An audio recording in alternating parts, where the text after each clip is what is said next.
نحمد الله العظيم نصلي ونسلم على الرسول الكريم أما بعد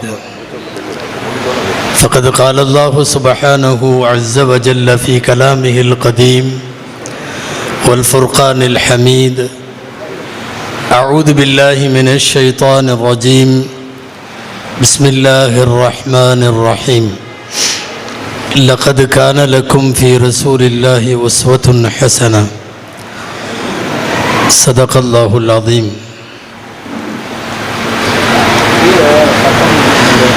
அளவற்ற அருளாளனும் நிகரற்ற அன்புடையோனுமாகிய எல்லாம் வல்ல அல்லாஹுவின் பெயரால் துவங்குகிறேன். அருமைநாயகம் முஹம்மதுர் ரசூலுல்லாஹ் ஸல்லல்லாஹு அலைஹி வஸல்லம் அவர்களின் மீதும் நற்பாக்கியங்கள் நிறைந்த அவர்களுடைய உம்மத்தின் மீதும் குறிப்பாக இந்த மாநாட்டிலே வீற்றிருக்கிற நம் அனைவர் மீதும் எல்லாம் வல்ல அல்லாஹுவின் நல்லருள் என்றென்றும் நிறைவாக உண்டாவதாக. ஆமீன். கண்ணியமிக்க விழா தலைவர், சங்கைக்குரிய வலமா பெருமக்கள், இமாம்கள் பேரவையினுடைய மாண்பார்ந்த ஆலிம்கள், விருது வழங்கி கௌரவிக்கப்பட்டிருக்கக்கூடிய கண்ணியமிக்க ஹசரத் கிப்லா தாமத் பரக்காத்துகும் அவர்கள், மேடையிலே வீற்றிருக்கக்கூடிய சமுதாய பிரமுகர்கள், பல்வேறு மார்க்க அமைப்புகளுடைய பிரதிநிதிகள், வருகை தந்திருக்கிற பெரியோர்கள், செவிமடுக்கிற தாய்மார்கள், மொத்தத்தில் அத்தனை பேருக்கும் அஸ்ஸலாமு அலைக்கும் வரஹ்மத்துல்லாஹி வபரகாத்துஹ். தாஹா நபி ஸல்லல்லாஹு அலைஹி வஸல்லம் கட்டமைத்த தலைமைத்துவம் என்கிற தலைப்பில் ஒரு சில செய்திகளை உங்களோடு பகிர்ந்து நிறைவு செய்ய ஆசிக்கிறேன். எல்லாம் வல்ல அல்லாஹ் பயன் தரும் விஷயங்களை பேசவும் நாம் கேட்கவும், தொடர்ந்து அது குறித்து சிந்திக்கவும், வரும் நாட்களிலே செயலாற்றவும் அல்லாஹ் அருள் புரிவானாக. உங்கள் எல்லாருக்கும் தெரிந்த ஒரு செய்தியில் இருந்து நான் தொடங்குகிறேன். 1965 மைக்கேல் ஹார்ட் எழுதிய த 100 புத்தகம் வெளிவருகிறது. உங்களுக்கு தெரிந்த செய்தி, 100 தலைவர்கள். உங்களுக்கெல்லாம் தெரியும், முஹம்மது ஸல்லல்லாஹு அலைஹி வஸல்லத்திற்கு முதலிடம். வெளிவந்த நேரத்தில் கடுமையாக சர்ச்சை. எங்கள் தலைவரை எப்படி 10வது இடத்தில் வைத்தாய்? எங்கள் தலைவர் ஏன் 20வது இடத்திற்கு போனார்? எங்க ஆளை கடைசியில் வச்சது எதனால் என்றெல்லாம் கடும் சர்ச்சைகள். ஆனால் துணிந்து மைக்கேல் ஹார்ட் எல்லாருக்கும் பதில் சொன்னார். கடுமையான சர்ச்சைகளுக்கு இடையில் தமிழ்நாட்டிலே இருந்து மனவி முஸ்தபா மர்ஹூம் அவர்கள் உள்ளிட்ட தமிழறிஞர்கள் குழு அவரை சந்தித்தது. அவரை சந்தித்து உரையாடினார்கள். முஹம்மது ஸல்லல்லாஹு அலைஹி வஸல்லத்தை முதலிடத்தில் வைத்தது எதனால் என்று எழுதிய நூலாசிரியரிடமே விளக்கத்தை எல்லாம் கேட்டு பெற்றார்கள். ரசூலுல்லாவை முதல் இடத்திலே வைத்தார்கள் என்பதல்ல இங்கே நான் சொல்ல வருகிற செய்தி. 30 வருஷத்திற்கு பின்னாலே அந்த புத்தகம் 2ஆம் பதிப்பிற்கு வருகிறது. 1965 போடப்பட்ட மைக்கேல் ஹார்ட்டினுடைய புத்தகத்தை அவரே மறுபதிப்பு செய்கிறார் 1995. பொதுவாகவே ஒரு புத்தகம் அடுத்த பதிப்பு வருகிற போது உங்களுக்கு தெரியும், நிறைய திருத்தம் இருக்கும். முதல்ல விட்டதையெல்லாம் இப்போ சேர்த்துருவாங்க, முதல்ல எக்ஸ்ட்ராவா சேர்த்ததையெல்லாம் எடுத்துருவாங்க. 2வது பதிப்பு என்பது அப்படித்தான். அந்த காலத்தில், அதாவது கம்போஸ் செய்து பிரிண்ட் எடுத்த காலத்தில் என்ன செய்வார்கள்னா, அங்கேயே திருத்த முடியாது, பிழை திருத்தம்னு அடிஷ்னலாக ஒரு சீட்டு சேர்த்து விட்டு 2வது பதிப்பில் வரும். உதாரணமாக புத்தகத்தில் 40ஆம் பக்கம் படிச்சுட்டு இருக்க ஒருத்தருக்கு அங்கே பிழை இருந்துச்சுன்னா அவர் கடைசி பக்கத்துக்கு போய் திருத்தம் செய்து படிக்க வேண்டும். கம்ப்யூட்டர் உதவியில் கணினியின் யுகத்தில் அங்கங்கே மாற்றம் செய்கிற முறைகள் இன்றைக்கு வந்துவிட்டது. நான் சொல்ல வருவது என்னன்னா, 2வது பதிப்பு வந்த போது சில தலைவர்கள் அந்த புத்தகத்தில் இடம் மாறினார்கள். 30 வருஷ கால அனுபவத்திற்கு பிறகு மைக்கேல் ஹார்ட் சில பேரை தள்ளுகிறார், சில பேரை பின்னாலே இருந்தவரை முன்னாலே கொண்டு வருகிறார். உலகத்தில் ஆய்வுகள் போக போக 30 வருஷ ஆய்வில் அவர் தெரிந்து கொண்டது, சில பேர் இங்கிருக்க வேண்டியவர்கள் அல்ல, பின்னாலே போக வேண்டும், அனுப்பிவிட்டார்கள். பின்னாலே இருந்த சில பேர் அவர்களினுடைய செயற்கரிய சீர்திருத்த செயல்களுக்காக அவர்கள் முன்னாலே கொண்டு வரப்பட வேண்டும், கொண்டு வரப்பட்டது. ஆனால் எல்லாம் மாறியது, மாறாதது முதலிடத்தில் இருக்கிற முஹம்மது ரசூலுல்லாஹ். 95வது ஆண்டு 2வது பதிப்பு போடுகிற போதும் மைக்கேல் ஹார்ட் என்ன சொன்னார் தெரியுமா? உலகத்தில் அந்த இடத்தை விட்டு 2வதுக்கு கொண்டு வர முடியாத தலைமை. நான் யோசித்தேன், ஏதாவது கோணம் இருக்கிறதா என்று யோசித்தேன். நான் தொகுத்த 99 தலைவர்களும் தோற்று போகிற இடத்தில் ஜெயித்து நிற்கிற ஒரே தலைவர் முஹம்மது ஸல்லல்லாஹு அலைஹி வஸல்லம். தலைமைத்துவம் என்பதற்கு உலகத்திலே அகராதி எழுத வேண்டுமானால், இலக்கணம் எழுத வேண்டுமானால், குறுகிய காலத்தில் மனித குலத்தை சீர்திருத்தம் செய்வது எப்படி என்று ஒரு முடிவுக்கு நீங்கள் வர வேண்டுமானால், சந்தேகமே இல்லை, முஹம்மது ஸல்லல்லாஹு அலைஹி வஸல்லம் முதலிடத்தில் வைக்கப்பட வேண்டும். இன்றைக்கும் தி 100 கிடைக்கிறது. இன்றைக்கும் முஹம்மது ரசூலுல்லாஹ் தான். இன்னொரு 100 பதிப்பை அந்த புத்தகம் பார்த்தாலும் யாராரோ மாறுவார்கள், நீக்கப்படும், சேர்க்கப்படும். இடத்தை விட்டு நகராத முதலிடம் முஹம்மது ஸல்லல்லாஹு அலைஹி வஸல்லம் அவர்களுக்கானது. அவர்கள் அப்படி ஒரு ஆச்சரியமான அகில உலகத்தின் தலைமை. அல்லாஹ்வின் தூதரிடம் அழகிய முன்மாதிரி இருக்கிறது என்கிற வார்த்தை உலகத்தில் இருக்கிற தலைவர்களுக்கெல்லாம் பொருந்தும். உங்களுக்கு அழகிய முன்மாதிரி பெருமானார் ஸல்லல்லாஹு அலைஹி வஸல்லம் இடத்தில் இருக்கிறது. சொல்லும் செயலும் ஒன்றுபட்ட தலைவர், சொல்லுக்கும் செயலுக்கும் இடைவெளி இல்லாத தலைவர். நின்று கொண்டு ஒண்ணுக்கு இருக்கக்கூடாதுன்னு மேடையில் அந்த ஆள் பேசியிருக்காரு. ஒருத்தர் நிகழ்ச்சி முடிஞ்சு போற வழியில் பார்த்துருக்காங்க, தெருவில் அவர் அதை பண்ணிட்டு இருந்திருக்கார். நின்றுட்டு ஒன்று கடிச்சிட்டு இருந்தாராம். போய் கேட்டாங்களாம், இப்போ தானே பேசுனீங்க நின்று கொண்டு சிறுநீர் கழிக்க வேண்டாம்னு, நீங்களே அதை பண்ணுறீங்க. அவர் சொன்னாராம், நான் சொல்கிறது தான் உங்களுக்கு உபதேசம், நான் செய்கிறது உபதேசம் அல்ல. நான் சொல்கிறத நீ செய்ய, நான் செய்கிறத நீ ஏன் பார்க்குற? யாரோ ஒரு அறிஞன் எழுதினான் அல்லவா, என்னை பார்க்காதீர்கள், என் புத்தகத்தை பாருங்கள்.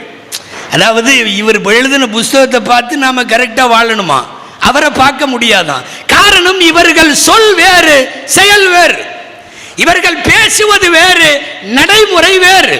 சொல்லுக்கும் செயலுக்கும் இடைவெளி இல்லாத தலைவர் பெருமானார் ஸல்லல்லாஹு அலைஹி வஸல்லம். அதனால் தான் இங்க இருக்கிற உலமாக்களுக்கு தெரியும், ஹதீஸ் என்பதற்கான அரபி வார்த்தைக்கு அர்த்தப்படுத்தி அரபிக் கல்லூரி மாணவர்களுக்கு நபி மொழி என்றால் என்ன என்று போதிக்கிற போதே சொல்லுவது என்ன தெரியுமா?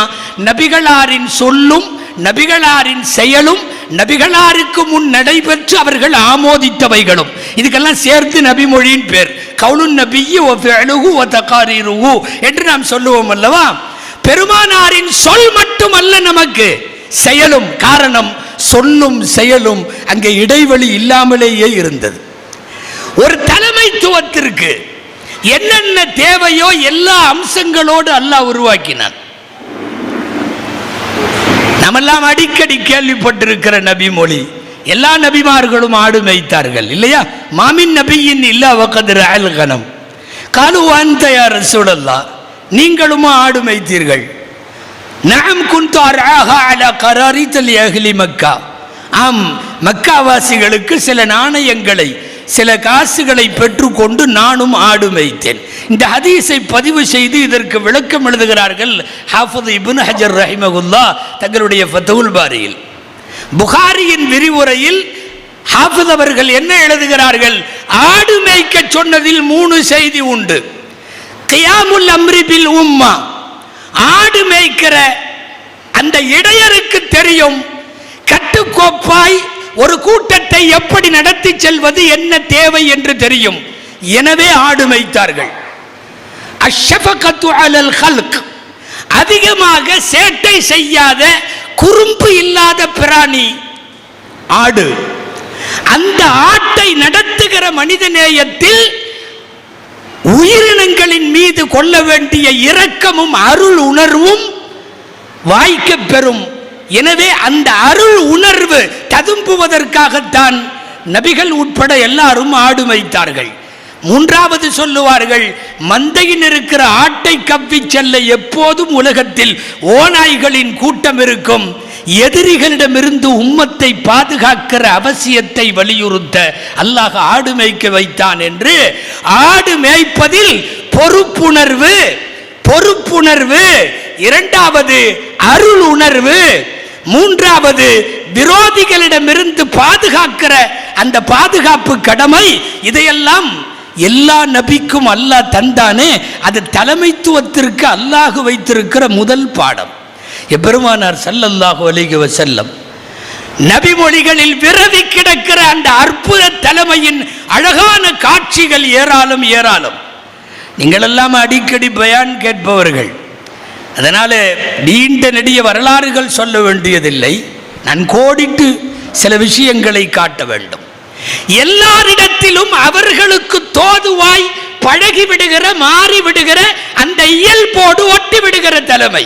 கொஞ்சம் குழந்தைகள் பெருமானாரிடம், மடியில் படுத்திருக்கிற குழந்தைகள் பெருமானாரிடம், உப்பு மூட்டை தூக்குகிற முதுகில் பெருமானாரிடம், தோளிலே தூக்கி வருகிறதல்லவா ஹுசைன் ரலியல்லாஹு அன்ஹு அவர்களை ரோட்டில், வீட்டில் பேர குழந்தையை தூக்கி வைத்து விளையாடியதல்ல, ரோட்டிலே சொல்லுகிறேன், தோளின் மீது உட்கார வைத்து 2 காலையும் 2 மார்பகங்கள் வழியாக போட்டுக்கொண்டு ஹுசைன் ரலியல்லாஹு அன்ஹுவை தூக்கி கொண்டு போனதை அறிவிக்கிறார்கள் சஹாபாக்கள். தாத்தாக்களே, பேர குழந்தைகளை தெருவில் கூட சுமந்து செல்லுங்கள். உலகத்தில் வினோதமான தலைமை. சற்றே ஆடை காலிலே கொஞ்சம் விலகி இருக்கிற போது உள்ளே வருகிற உஸ்மான் ரலியல்லாஹு அன்ஹுவுக்காக ஆடையெல்லாம் சரி செய்துவிட்டு வர சொல்லுங்கள் என்று சொல்லுகிறார்கள். பதிலும் சொன்னார்கள், கைஃபலா அஸ்தஹ்யி மின் ரஜிலின் தஸ்தஹ்யி மின்ஹுல் மலாயிகா. மலக்குகளே உஸ்மானை பார்த்து வெட்கப்படுகிறார்கள், அப்புறம் நான் வெட்கப்பட வேணாமா? ஆடை விலகி இருந்துச்சுன்னா உஸ்மான் ரலியல்லாஹு அன்ஹுவின் உள்ளம் கொஞ்சம் சங்கடப்படுமே, சஞ்சலப்படுமே. தனக்கு எதிரில் இருக்கிற மாணவர்களானாலும் சீடர்களானாலும் அவர்களின் மனோநிலையை புரிந்து கொள்ளுவது. எங்காவது யாராவது வித்தியாசமாய் பார்ப்பதற்கு கூட அந்த தூய தலைமையிடத்திலே முகாந்திரம் இருக்கவில்லை. உங்களுக்கு தெரியும், இரவு நேரம் பள்ளிவாசலில் இருந்து சஃபியா அம்மாவோடு வெளியே வருவதை 2 பேர் பார்த்து விடுவார்கள் அல்லவா? கூப்பிட்டு விட்டு சொன்னார்கள், ஹாதிஹி சஃபியா, என்னுடைய மனைவி சஃபியா தான் இது. அல்லாவின் தூதரே, நாங்கள் ஒன்றும் சந்தேகப்படலை, நாங்கள் ஒன்றும் தப்பாக பார்க்கல. இன்ன ஷைத்தான யப்லுகுல் இன்சான மப்லகத் தமி வ இன்னி ஹஷீது அன் யக்திஃப ஃபீ குலூபிகுமா. இல்லை, எனக்கு பயமாக இருக்குது, ஷைத்தான் இரத்த நாளங்கள் எல்லாம் ஓடுவான், உங்கள் மனசில் ஏதாவது நாயகம் ஸல்லல்லாஹு அலைஹி வஸல்லம் இரவு நேரத்தில் ஒரு பெண்ணோடு வருகிறார்கள் என்று ஒரு தப்பான அபிப்பிராயத்தை போற்றக்கூடாது. என்ன பெரும்பாலும் அன்னைக்கு சொல்ல மாட்டாங்க, ஒரு 10 வருஷம் கழித்து சொல்லுவாங்க, நாங்கள் கூட ஒரு தடவை பார்த்தோம். யார் யார் எதிரிலே இருப்பார்கள், அவர்கள் மனோநிலை என்ன என்று பார்த்து பார்த்து பழகிய பாங்கு உலகத்திலே உன்னதமா சர்வாதிகார தலைமையை உலகம் பார்த்திருக்கிறது. எல்லாரையும் பேசவிட்டு அவர்கள் சொல்லுவதை கேட்காமல் இவராக முடிவெடுத்து விடுகிற தலைமையை உலகம் பார்த்திருக்கிறது. சில நேர்மையான தலைமைகள் மட்டும்தான் பேசவிட்டு அவர்கள் சொல்லுவதையே முடிவாக எடுக்கிற தலைமை பெருமானார் ஸல்லல்லாஹு அலைஹி வஸல்லம். பதிலில் இருந்து ஹந்தக் வரை நீளுகிற வரலாறுகள் அத்தனையும் நான் சொல்லுகிற இந்த 3வது விதமான தலைமைக்கு இலக்கணம். அப்படி ஒரு எளிமையும் மாணவர்கள் சொல்லுவதை கூட கேட்டுக்கொள்ளுகிற மனோபக்குவம் மிகுந்த தலைமை. வர வர முஸ்லிம்கள் அதிகமாயிட்டாங்க, ரசூலுல்லாவுக்கு நெருக்கடியாக இருக்குது சபைகள் எல்லாம். இனிமேல் வெளியூர் போகும்போது நாமெல்லாம் ஒரு இடத்துல தங்கலாம், ரசூலுல்லாவுக்கு மட்டும் தனியாக கூடாரம் போட்டுருவோம் சரியா அப்படின்னு அப்பாஸ் ரலியல்லாஹு அன்ஹு கேட்கிறார்கள். சரின்னு சொல்லி ரசூலுல்லாவுக்கு மட்டும் தனியாக தங்கறக்கு தலைவர்களுக்கு ஏசி ரூமெல்லாம் ஏற்பாடு பண்ணுறாங்க இல்லையா, தொண்டன் கம்பத்துக்கு கீழே படுத்துருப்பான். அந்த மாதிரி அழகான ரூம் ஒன்றை ஏற்பாடு பண்ணிட்டு கூடாரம் ஏற்பாடு செய்து விட்டு போய், நீங்கள் பப்ளிக்கோட மிங்கிலாக வேண்டாம், நீங்கள் அங்கே வாங்க, தனியாக அங்கே இருங்க. நபி ஸல்லல்லாஹு அலைஹி வஸல்லம் சொல்லுவார்கள், லா ஸாலு பைன அதுஹுரிக்கும் ஹத்தா யதஊன அகிபி வ யுனாஸிஊன ரிதாஇ ஹத்தா யகூன அல்லாஹு யுரீஹுனி மின்ஹும். ஜனங்களோட தான் இருப்பேன், என்னோட குதிங்கால நடக்கும்போது அவங்க மிதிப்பாங்க, சமயங்கள்ல என் துண்டை பிடிச்சி இழுப்பாங்க. அப்படித்தான் நான் இருக்கணும், நான் தனியா இருக்க முடியாது. அல்லாஹ் என்னை அழைத்து கொள்ளுகிற அந்த இறுதி நேரம் வரை, அல்லாஹ் எனக்கு ஓய்வை கொடுக்கிற வஃபாத்து வரைக்கும் நான் அவங்களுக்கு மத்தியில தான் இருப்பேன். இந்த தனி ஆவர்த்தனம் எல்லாம் வேணாம்.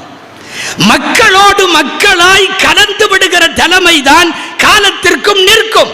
பள்ளிவாசலில் யாரோ ஒருவர் துப்பிவிட்டு போன காரல் எச்சில் காய்ஞ்சு போனதை கையால எடுத்து சுரண்டி வெளியில போடுகிற தலைமையை உலகம் வித்தியாசமாய் அன்றைக்கு முன்பும் பார்க்கவில்லை, அன்றைக்கு பின்பு இன்று வரை பார்க்க முடியவில்லை. எல்லா நேரத்து களப்பணியாளராக ஒரு தலைமை, சேர் போட்டு உட்காந்துட்டு என்ன முடிஞ்சா எல்லாம் ஆயிருச்சா அப்படின்னு கேட்கிற நாட்டாமை தலைமை அல்ல, மேட்டிமை தலைமை அல்ல. அபூதாவுதில் இருக்கிறது, இளைஞர் ஒருவர் ஆடு உரித்து கொண்டிருக்கிறார். ஆடு உரிக்கிற வேலையை பார்க்கிறார். அவர் ஏதோ கொஞ்சம் ஸ்லோவா பண்ற மாதிரி தெரியுது. நபி ஸல்லல்லாஹு அலைஹி வஸல்லம் கொஞ்ச நேரம் நின்று பார்த்தவங்க ஜுப்பாவை சுருட்டினாங்க. ஃபுல்லா சுருட்டிட்டு, இந்தவர் நான் உரிச்சு காட்டுறேன், நெல்லு நகரு அந்த பக்கம். ஆட்கள் இருக்கிறார்கள். ஆடு உரிப்பதற்கு நபி ஸல்லல்லாஹு அலைஹி வஸல்லம் ஆடு உரித்ததை பேசுகிற அனஸ் ரலியல்லாஹு அன்ஹு சொல்லுகிறார்கள், தோலுக்கும் இறைச்சிக்கும் இடையில் பெருமானாரின் முழு கையும் உள்ளே போனது. கை முழுக்க உள்ள போய் அந்த தோலை உரிச்சு காட்டி, அறுக்கப்பட்ட ஆட்டினுடைய தோலை பப்ளிக்ல நின்று உரித்து கொண்டிருக்கிற ஒரு தலைமையை உலகம் பார்க்க முடியாது. மக்களோடு மக்களாய் அவர்களின் களப்பணிகளிலே நிற்கிற தலைவர். அதோ குபாவினுடைய கட்டிடப்பணி, கல் தூக்குகிறார்கள். பனு அம்ர் என்று அந்த கோத்திரத்தாருக்கு பெயர். முன்பின் முஹம்மது ரசூலுல்லாவை பார்க்காத அந்த மக்கள் அதிர்ச்சியாய், நீங்க எல்லாமா கல்லு தூக்குறது என்று வேகமாக வந்து, சில பேர் தலைவர்கள் செய்ய போனாலும் எடுபிடிகள் விட மாட்டார்கள். இங்கே நான் சொல்றது மற்ற அரசியல் தலைமைகளில் சொல்றேன். வேகமாக போய் கல்லை பிடுங்க முற்படுகிற போது புன்னகையோடு கல்லை தூக்கி கொண்டு நாயகம் 2 வரி சொன்னார்கள். அற்புதமான வரலாற்றின் வைர வரிகள். என்ன தெரியுமா? நீங்க 2 பேரும் என்னை விட கல்லு தூக்குறதுல பலம் வாய்ந்தவர்களும் அல்ல. இந்த பள்ளிவாசலுக்கு கல்லு தூக்குறதுனால ஒரு கூலி கிடைக்குமா இல்லையா? அது எனக்கு தேவையில்லாமையும் இல்லை, அது எனக்கு வேணும். அல்லாட்ட எனக்கும் அந்த கூலி வேணும். என்கிட்ட இருந்து புடுங்குற நீங்க என்னை விடவா தூக்கி விட முடியும்? 2 வார்த்தையில் அப்படியே அவங்க போய் வேற கல்லை எடுத்துட்டு போயிட்டாங்க. ஒரு எல்லாருக்கும் பொதுவாக நின்று கொண்டு கண்ணையும் கல்லையும் மண்ணையும் தன் ஆடையில், தலைவர்கள் போட்டிருக்கிற ட்ரெஸ்ஸில் ஒரு சின்ன தூசு படாது, அதுதான் தலைவர். ஆனால் இதுல கூட பரவாயில்ல, கந்தக்களை எல்லாம் தோண்டும் போது மண்ணு மேலே அப்பி இருந்ததுன்னு வருது, மேலே மண் அப்பி இருக்கு. நபி ஸல்லல்லாஹு அலைஹி வஸல்லம் கல் தூக்கிய நிகழ்வுகள் தனியாக நூலாசிரியர்களால் தனித்து தொகுத்து தரப்பட்டிருக்கிறது. கந்தக்ல நபி ஸல்லல்லாஹு அலைஹி வஸல்லம் மண்ணை எடுக்கிறாங்க. என்குலு துராப வகது வாரத் துராபு ஃபீ பயாதி பத்னிஹி, குழியில இறங்கி மண்ணை அள்ளி அள்ளி போடுறாங்க. குழியில அந்த மண்ணை அள்ளி போடும் போது செம்மண் ரசூலுல்லாவுடைய வெண்மையான வயிறு முழுக்க மண்ணாக இருந்தது. மார்பின் முடிகள் எல்லாம் மண்ணாக இருந்தது.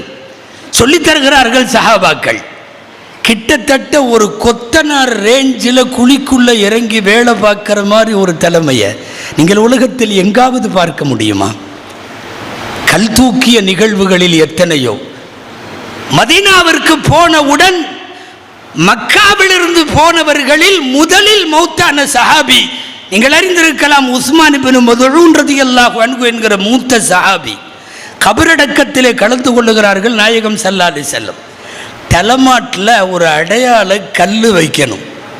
அடையாள கல் கபருக்கு பக்கத்தில் தலைமாட்டில் உட்காந்துட்டு ஒரு கல் தூக்கிட்டு வாப்பான்னாங்க. யாரோ போனவருக்கு நல்ல கல் கிடைக்கல.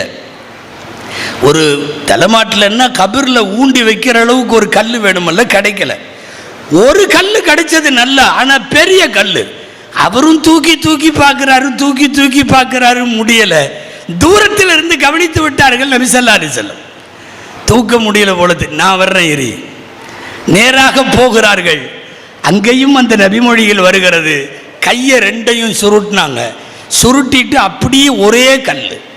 வஃபாத்தாகிவிட்ட தன்னுடைய மாணவர், தன்னுடைய சீடர், தன் சஹாபி, அவரின் வஃபாத்திற்கு கபரிலே கல் வைக்க நுபுவத்தினுடைய கைகள் கல்லை தூக்குகிறது. தூக்கி கொண்டு வந்து கபரிலே தலைமாட்டிலே கல்லை பதித்து விட்டு முழுமையாக அந்த மண்ணை செப்பனிடுகிற கபரின் வேலையை எல்லாம் முடிஞ்ச உடனே சொல்லுங்க, நான் துவா ஓதற்கு வர்றேன். அப்படி அல்ல, போய் அங்க மண்ணை தேய்ச்சி பூசி முழுகிற ஒரு தலைவரை இந்த உலகம் பார்க்க முடியாதல்லவா? நபிகள் நாயகம் ஸல்லல்லாஹு அலைஹி வஸல்லம் சின்ன சின்ன வேலைகள், அந்த வேலைகளை எல்லாம் அவர்கள் செய்கிறார்கள். அனஸ் ரலியல்லாஹு அன்ஹு சொல்லுகிறார்கள், மீண்டும் நான் அபூ தல்ஹா அவர்களுக்கு குழந்தை பிறந்திருந்தது ரலியல்லாஹு அன்ஹு. குழந்தைக்கு அப்துல்லான்னு பேர், பச்சை குழந்தை. ரசூலுல்லாஹ்ட்டு கொம்பி கையில் கொடுத்தோம்னா வாயில சுவச்சி ஏதாவது கொடுப்பாங்க, தஹ்னீக் செய்வாங்க. குழந்தைக்கு நாயகத்தின் எச்சில் பட வேண்டும் அப்படிங்கிறதுக்காக குழந்தையை தூக்கிட்டு வந்து கொஞ்ச நேரம் நின்றுட்டார். ஏன்னா ரசூல் ஸல்லல்லாஹு அலைஹி வஸல்லம் உட்கார்ந்து இருக்கல, வெளியில கட்டப்பட்டிருக்கிற சதகாவினுடைய ஒட்டகங்கள், இது ஜகாத் ஒட்டகம், ஜகாத் ஒட்டகம்னு சொல்லி அந்த ஒட்டகத்துக்கு அடையாளம் போடுவாங்க இல்லையா?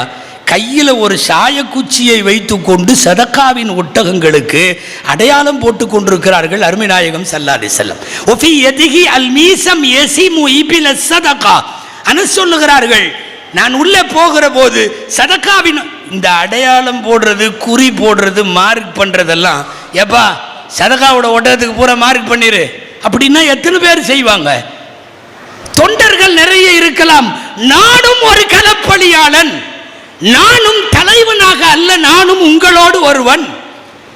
அதுக்கப்புறம் அந்த குழந்தையை வாங்கி பேரிச்சம்பழத்தை சுவைச்சு வாயில வச்சு அபூ தல்ஹா ரலியல்லாஹு அன்ஹுடைய மகனுடைய தஹ்னீக்கினுடைய செய்தி புகாரி ஷரீஃபிலே இருக்கிறது. இப்படி சின்ன சின்னதாய் செதுக்கி வார்க்கப்பட்ட பெருமானாரினுடைய வாழ்வில் அது எந்த மாதிரியான பிரம்மாண்டமான தலைமை, பெருமை இல்லாத தலைமை, எளிமையான தலைமை என்பதை புரிந்து கொள்ள இவைகளெல்லாம் போதும். ஆட்டில் பால் கறந்து எல்லாத்துக்கும் கொடுத்துட்டு கடைசியில் ரசூலுல்லாஹ் குடிப்பார்கள். நான் அடிக்கடி சொல்லி இருக்கிறேன், ஹிஜ்ரத்திற்கு போகிற வழியில் ரசூலுல்லாஹ் கூட ஹிஜ்ரத் மொத்தம் 4 பேர். ஒன்று நாயகம் ஸல்லல்லாஹு அலைஹி வஸல்லம், இன்னொன்று அபூபக்கர் ரலியல்லாஹு அன்ஹு, மூணாவது அபூபக்கர் ரலியல்லாஹு அன்ஹுடைய அடிமையும் சேவகருமான ஆமிர் இப்னு ஃபுஹைரா ரலியல்லாஹு அன்ஹு, நாலாவது வழிகாட்டுவதற்கு வந்த முஸ்லிம் அல்லாத அப்துல்லாஹ் இப்னு உரைகித். இந்த 4 பேர் தான் போனாங்க. அன்னலார், அபூபக்கர் ரலியல்லாஹு அன்ஹு, ஆமிர் இப்னு ஃபுஹைரா, அப்துல்லாஹ் இப்னு உரைகித், 4 பேரும் போகிற வழியில் 14 நாட்களுக்கான பயணம். அது 14வது நாள் தான் மதீனத்து மண்ணை கால் வைக்கிறார்கள் நாயகம் ஸல்லல்லாஹு அலைஹி வஸல்லம். போகிற வழியில் ஒரு கிழவியினுடைய வீடு, நடுக்காட்டில் பாலைவனத்தில் ஒரு குடிசையில் இருக்கிற கிழவி உம்மு மஅபத். நான் சொல்லுவதற்கு காரணம், உம்மு மஅபத் பெருமானார் ஸல்லல்லாஹு அலைஹி வஸல்லமை நேரடியாக அவர்கள் எப்படி இருப்பார்கள் என்று உச்சந்தலையிலே இருந்து உள்ளங்கால் வரைக்கும் வர்ணித்து சொன்னவர்களில் இவர்களை விட யாரும் வர்ணிக்கல, இவங்களை விட யாரும் வர்ணிக்கல. தலை அப்படி, முடி இப்படி, புருவம் இப்படி, மூக்கு அப்படி, கன்னம் இப்படி, கருவிழி இப்படி வர்ணித்து தள்ளி விட்டார்கள். இன்றைக்கும் பெருமானாரை நேர்முக வர்ணனையை போல பார்க்க வேண்டும் என்று விரும்புகிற அத்தனை பேருக்கும் உம்மு மஅபத் ரலியல்லாஹு அன்ஹாவுடைய ரிவாயத். அப்போது வரை இஸ்லாத்திலே சேரவில்லை. ரசூலுல்லாஹ் போனார், ஸல்லல்லாஹு அலைஹி வஸல்லம் போனார்கள். அபூபக்கர் ரலியல்லாஹு தான் முதல்ல போனாங்க. ஏமா ஏதாவது இருக்கா சாப்பிட்றதுக்கு? இல்லை. அங்கே ஓரத்தில் ஆடு நிற்குது. ஆடு பால் கறக்காத மலட்டு ஆடு. இந்த ஆடு கூட நாங்கள் பால் கறந்துக்கிறோம். இது 2-3 இடங்கள்ல அப்படி நடந்திருக்கு. அபூபக்கர்லான்னு சொல்லுவாங்க, கறக்கிறது எங்கள் வேலை, அது மலடாக இருந்தால் இருந்துட்டு போகுது, நாங்கள் பாடி கறக்கிற மாதிரி ஆடி கறக்கிற மாதிரி ஓதி கறந்துருவோம், நீ ஆட்டை மட்டும் கூடு, நாங்கள் பார்த்துக்கிறோம். அந்த அம்மா கொஞ்சம் சுதாரிச்சிருச்சு. ஆகா, வந்திருக்கிறது யாரோ கொஞ்சம் விவரமாக தெரியுது, மலட்டு ஆட்டில் பால் கறக்கன்னு வாங்குறாங்க. ரசூலுல்லாவை பார்க்குறாங்க. ஆமிர் இப்னு, இதில் யார் முகமது ரசூலுல்லான்லாம் அந்த அம்மாவுக்கு தெரியாது. ஆட்டை கொடுத்துருச்சு, என்னமோ நடக்க போகுதுன்னு மட்டும் அந்த அம்மாவுக்கு தெரியுது. ஸல்லல்லாஹு அலைஹி வஸல்லம் பாத்திரம் கேட்டாங்க. பாத்திரம் பொதுவாகவே பொம்பளைகள்கிட்ட பாத்திரம் கேட்டால் அந்த கஞ்சிக்கு கேட்டு இத்தா பெரிய பக்கெட்டு கொடுப்பாங்க. அங்கே பள்ளிவாசலில் ஊற்ற போகிறது ஒரு பாட்டை கஞ்சி தான், ஆனாலும் கொடுக்கறது எவ்வளோ கொடுப்பாங்க. அந்த அம்மா பார்த்துச்சு, இந்த ஆட்டிலேயே பால் கறக்கிறாங்கன்னா என்னமோ நடக்க போ சம்திங்கிறாங்க, குடுன்னு சொல்லி இருக்கிறதுல பெரிய அண்டாவை தூக்கி கையில் கொடுத்து ரசூல் ஸல்லல்லாஹு அலைஹி வஸல்லம் அவ்வளோ பெரிய பாத்திரத்தையும் வாங்கிவிட்டு பிஸ்மில்லான்னு அவர்கள் கை வைத்தவுடன் மடு இல்லாத ஆட்டுக்கு அது என்னமோ ஸ்ப்ரிங் மாதிரி மடு விழுகிறது, வெளியே கறக்கும் இடம் வெளியே தள்ளுகிறது. ஸல்லல்லாஹு அலைஹி வஸல்லம் கறக்க ஆரம்பித்தார்கள்.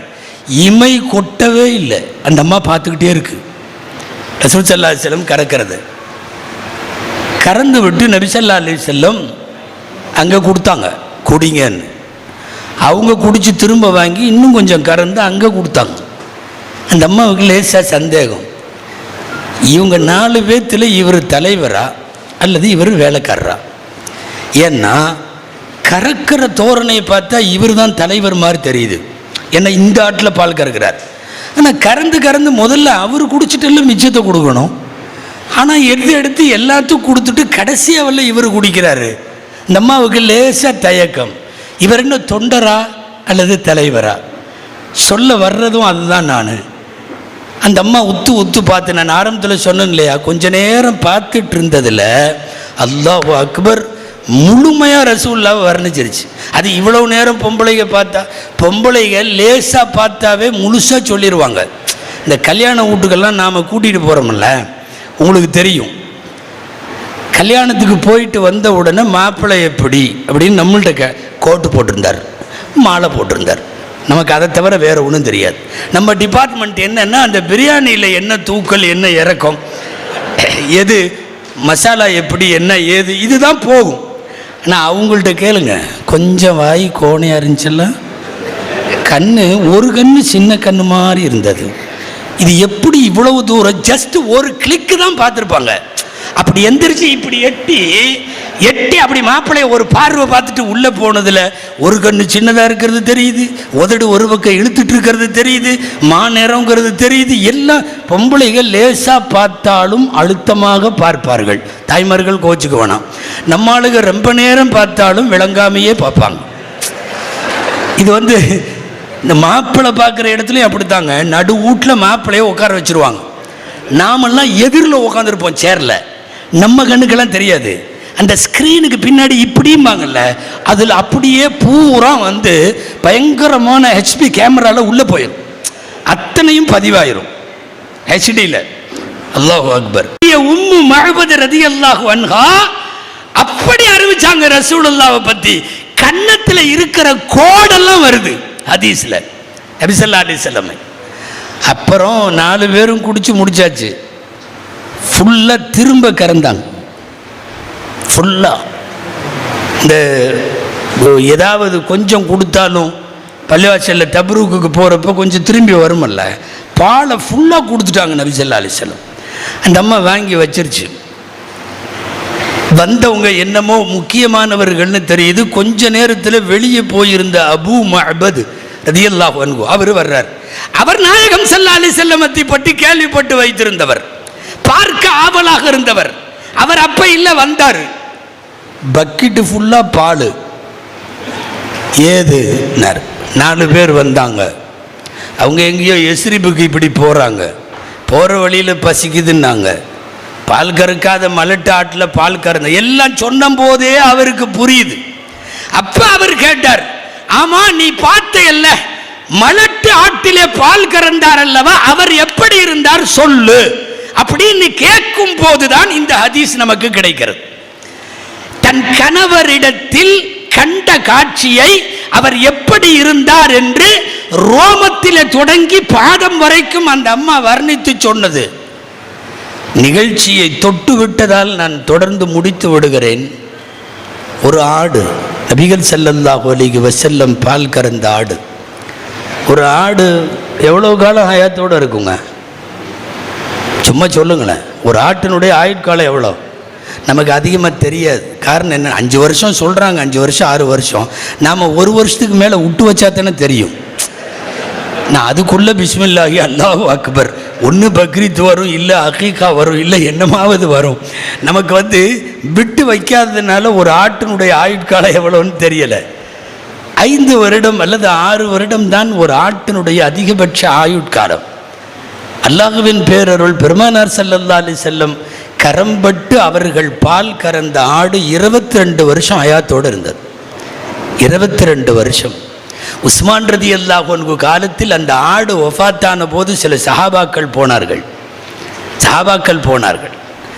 ரசூலுல்லாஹ்ட்ட கேட்டாங்க, பால் கறந்து நீங்க முதல்ல குடிக்கணுமல்ல, எல்லாத்துக்கும் கொடுத்துட்டு நீங்க சாக்கில் கௌமி ஆகிருகும் சுர்பத்தன் நபி ஸல்லல்லாஹு அலைஹி வஸல்லம் சொன்னது. அப்போ ஒரு கூட்டத்தாருக்கு புகட்டுபவர் கடைசியாக உண்ண வேண்டும்.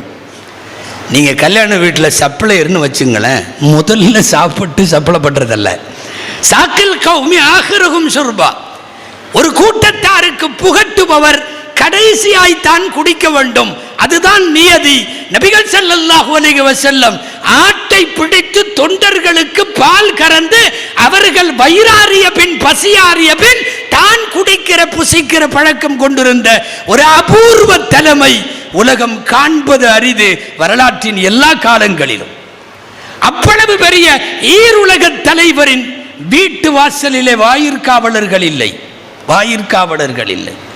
மொத்த உடுப்பு 2 3 மீதி எல்லாம் அப்பப்ப வரும், அன்பளிப்பா போயிரும். இன்னைக்கு சில தலைவர்கள் 12 லட்சத்துக்கு கோட்டு போடுறான். 12 லட்சம். இந்த தேசத்தில் ஒரு பெரிய பிளஸ் பாயிண்ட் என்ன தெரியுமா? பேர் சொன்னாமையே நீங்க விளங்கிடுவீங்க. அப்படி ஒரு அபூர்வம் போல தெரியுது. 2 3 ஆடைகளை தவிர வேறு ஆடை இல்லை. ஹஜ்ஜிலே கல்லடிக்க வருகிற போது தோழர்கள் சில பேர் சொன்னார்கள், ஆயிரக்கணக்கான பேரோட போய் எதுக்கு நீங்க சிரமப்படணும், தனியா போலாமே. சுமார் 1,16,000 பேர் ரசூல் ஸல்லல்லாஹு அலைஹி வஸல்லமோடு ஹஜ்ஜிலே இருந்தவர்கள். ஹஜ்ஜத்துல் விதாவிலே அதுதான் எண்ணிக்கை. 1,00,000 பேருக்கு மத்தியில் ரசூலுல்லாஹ் கல்லறிய வேண்டும் சொன்னார்கள் ஸல்லல்லாஹு அலைஹி வஸல்லம். தனியாவெல்லாம் போக மாட்டேன், எல்லாத்தோடையும் போவேன். ரஅய்துன் நபிய யர்மில் ஜம்ரத யௌமன் நஹ்ரி லைஸ கீல இலைக இலைக் வலைஸ கீல தர்துன் வலா ஹர்புன். ஓரம்போன்னு யாரும் விரட்டல. நகரு தலைவர் வர்றாரு அப்படின்னு விரட்டல. இதோ வந்து விட்டார் யாரும் சொல்லல. மக்களோடு மக்களாய் யௌமுன் நஹர் பிறை 10 அன்று கல்லை கையில் எடுத்துக்கொண்டு லட்சக்கணக்கான பேரில் ஒருவராய் போய் கல்லெறியும் அந்த தலைவரை பார்த்தால் தனி ஆவர்த்தனம் இல்லை, தனி அடையாளம் இல்லை. அது ஒரு அபூர்வமான தலைமைத்துவம். தகா நபியின் தலைமைத்துவம் போல் உலகம் எந்த காலத்திலும் பார்த்துவிட முடியாது. பெருமானார் ஸல்லல்லாஹு அலைஹி சின்ன குழந்தைகளோ ஏழைகளோ வறியவர்களோ அன்பளிப்பு கொடுத்தால் சந்தோஷமாக வாங்கி கொள்வதும் அவர்கள் திரும்ப அன்பளிப்பு கொடுப்பதும். அல்லாஹு அக்பர். சில பேர் எல்லாம் லோ கிளாஸ் ஆளு சால்வை பொத்த வந்தா அதை அவாய்டு பண்ணிட்டு வந்துருவான். சில தலைவர்கள் ஆமாம், சால்வையை வச்சு என்ன பண்ண, கொண்டு போய் எங்கேயாவது போத்து, 10 பைசாவுக்கு பிரயோஜனம் இல்லை. யார் போர்த்துகிறார்களோ அதை பொறுத்து. ஏழை எளியவர்கள் ஒரு உங்களுக்கு தெரியும், கிழவி ஒரு ஏழை கிழவி பெருமானார் மீது கொண்ட பேரன்பில் ஒரு ட்ரெஸ் தயார் பண்ணி பெருமானார் இதை போட வேண்டும் என்று அன்பளிப்பு செய்ய, அது அந்த காலத்தில் கோடுகள் போட்ட துணி அபாரமாக இருந்தது. ரசூல் ஸல்லல்லாஹு அலைஹி வஸல்லம் போட்டு பார்த்தாங்க, அழகாகவும் இருந்தது. அதுலேயே மெம்பர்லையும் ஏறிட்டாங்க. அற்புதமாக இருந்தது ட்ரெஸ்ஸு. சஹாபாக்கள் எல்லாம் கண்கொள்ளா காட்சியாக பார்க்கிறார்கள். இவ்வளவு நிறைவாக அழகாக இருக்குதே. சில பேருக்கு என்ன நினைப்புனா, வாரம் ரசூலுல்லாஹ் ஜும்மாவுக்கு இதையே போட்டால் நல்லா இருக்குமே, ரசூலுல்லாவுக்கும் அதை வச்சுக்கலான்னு மனசில் இருக்கிறப்போ, மெம்பர் படி இறங்குறப்போ ஒருத்தர் கேட்டார், அல்லாஹ்வின் தூதரை எனக்கு இதை கொடுங்களேன், அன்பளிப்பாக கொடுங்களேன். எல்லாருமே சரையல்னு அவர் பக்கம் திரும்பினாங்க. எல்லாத்துக்கும் கடுப்பு. இவர் ஏன் கேட்குறார், ரசூலுல்லாவுக்கு இவ்வளவு அழகாக இருக்கே. சில சஹாபிகள் அவரை பிடித்து கேட்டார்கள், லிமாதா தஸ்அலு ரசூலல்லாஹ் வஹுவ லா யருத்து சாயிலன். நாயகம் யார் கேட்டாலும் இல்லை என்று சொல்ல மாட்டார்களே, நீங்க எதனால போய் கேட்ட? எல்லாரும் மிரட்டின ஒன்று. அவர் அப்பாவியான சாபி, கிராமத்திலிருந்து வந்த பாமரத்தனமானவர், வில்லங்கம் இல்லாதவர், வெள்ளந்தியானவர், வெள்ளை உள்ளம் கொண்டவர். அவர் சொன்னார், நான் வினயமாவெல்லாம் கேட்கல, நபி ஸல்லல்லாஹு அலைஹி வஸல்லம் என்னுடைய ஒரு துணி எனக்கு கஃன் துணியா வேணும், நான் அதை வாங்கிறதுக்கு தான் இந்த பிரயாணப்பட்டு வந்ததே. சொல்லிட்டே இருக்கிறப்ப அழுதுட்டாரு. நாளை என்னை ரசூலுல்லாவுடைய இந்த துணியை போர்த்தி கொண்டு என்னை கபரிலே வைப்பார்கள், கஃனாக நான் போய் அடங்குவேன். என்னிடத்தில் முன்கர் நக்கீர் வருவார்கள், உன்னுடைய ரப்பு யார் என்று கேட்பார்கள், என் ரப்பு அல்லாஹ் என்று சொல்லுவேன். உன்னுடைய நபி யார் என்று கேட்பார்கள், இந்த துணிக்கு சொந்தக்காரர் தான் என்னுடைய நபி என்று நான் சொல்லுவேன். நான் அதுக்காக கேட்டேன். அதே போல ரசூலுல்லாஹ் அவருக்கு வழங்கி, அதோடு அந்த துணியிலேயே அவரை கபரடக்கம் செய்யப்பட்டது. மன் நபியுக என்கிற போது சாஹிபு ஹாதர் ரிதா, இந்த துண்டுக்கு சொந்தக்காரர் தான் என்னுடைய நபி என்று நான் சொல்ல வேண்டும் என்கிற ஒரு பாமரத்தனமான காட்டரபியின் உள்ளத்திலே பெருமானாரினுடைய கருணை எவ்வளவு தூரம் போய் உட்கார்ந்திருந்தது என்பதை எண்ணி பார்க்கிற போதுதான் இந்த அபூர்வ தலைமை உலகத்திலே வரலாறுகளில் இருக்க முடியாது. எத்தனை தலைமைகளை உலகம் பார்த்திருக்கிறது, சர்வாதிகார தலைமைகளை, எதேச்சதிகார தலைமைகளை, மக்களின் மனங்களிலே அமராத தலைமைகளை. ஆனால் 200 கோடி பேரின் உள்ளங்களிலும், உலகம் முழுக்க வாழுகிற இஸ்லாமியர்களின் இல்லங்களிலும் இருக்கை போட்டு சிம்மாசனமிட்டு அமர்ந்திருக்கிற பெருந்தலைமை எம்பெருமானார் முஹம்மது ஸல்லல்லாஹு அலைஹி வஸல்லம். தலைமைத்துவத்தை குறித்து யார் ஆய்வு செய்ய வேண்டும் என்றாலும் அன்னலாரின் தலைமையை பார்க்க வேண்டும். அது ஒரு அபூர்வ தலைமை. விடை பெறுகிற போது ஒன்றும் சொல்லாமல் போகாம அடுத்த தலைவரை அடையாளப்படுத்தி விட்டு போன தலைமை. இன்னைக்கெல்லாம் அடுத்தது யாருன்னு சொல்லாமல் சில தலைமைகள் போயிட்டதுனால 4 பேர் தலைவராக நிற்கிறான். நாங்களே உண்மையான தர்ம யுத்தம், காலில் விழுதல், அது இது சமாதி போர், என்னென்னமோ நடக்கு. என்ன தெரியுமா, எனக்கு பிறகு இவர் என்று சரியாக ஏற்பாடு செய்யாததால் தமிழகம் பட்ட பாடும், படுகிற பாடும், இனிமேல் படப்போகிற பாடும். மிகச்சரியாக அபூபக்கர் ரலியல்லாஹு அன்ஹு என்கிற ஒரு மனித புனிதரை கொண்டு வந்து நிறுத்தி தொய்வில்லாமல் அந்த தலைமைத்துவம் அப்படியே தொடர்ந்ததல்லவா, அங்கே வெற்றி பெறுகிறது இந்த மாண்புயர் தலைமை. துஆ செய்வோம், அல்லாஹு ஜல்ல ஷானஹு தஆலா அண்ணல் பெருமான் ஸல்லல்லாஹு அலைஹி வஸல்லமை இம்மையிலே தலைவராக ஏற்றது போல் மறுமையிலும் தலைவராக ஏற்று, இம்மையில் அவர்கள் வாழ்வியல் படி வாழ்ந்து மறுமையில் அவர்களின் கரம் பற்றி ஷஃபாஅத்தை பெற்று சுவனம் நுழைகிற நற்பேற்றை எல்லாம் வல்ல இறைவன் நம் அனைவருக்கும் நசீபாக்குவானாக. ஜஸாக்குமுல்லாஹ் வ ஆகிரு தஅவானா அனில் ஹம்துலில்லாஹி ரப்பில் ஆலமீன். அஸ்ஸலாமு அலைக்கும் வ ரஹ்மத்துல்லாஹி வ பரகாத்துஹு.